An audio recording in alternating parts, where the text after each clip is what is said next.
अमेरिकी राष्ट्रपति Donald Trump के द्वारा लगाए गए अंधाधुंध टैरिफ के पीछे उनकी यह मूर्खतापूर्ण धमकी है कि या तो फांसी पर भारत चढ़ जाए या वो खाई में ढकेल देंगे। तो भारत तुम्हारी वजह से फांसी पर क्यों चढ़ेगा? तुम खाई में ढकेल कर देखो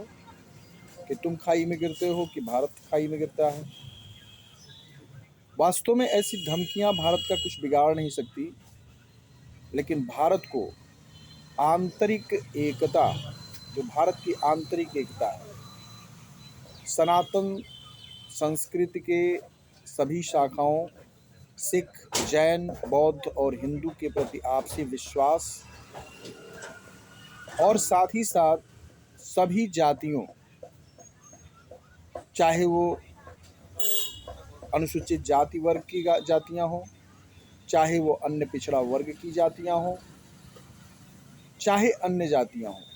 ये सभी एक ही आदि मनु पिता और एक ही आदि माता शत्रुपा की संतानें हैं। इसलिए इनका ऊंच नीच का भेदभाव, जो गैर सनातनी है,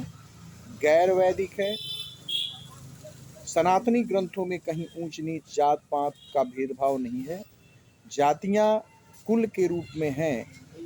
तो कुल के रूप में इन जातियों को बरकरार रहें तो रहें, लेकिन ऊंच नीच के भेदभाव से मुक्त करना चाहिए। यह एक कुरीति है। इस कुरीति को समाप्त करके आदि मनु पिता और आदि माता शत्रुपा की सभी संतानें, सिख, जैन, बौद्ध, हिंदू या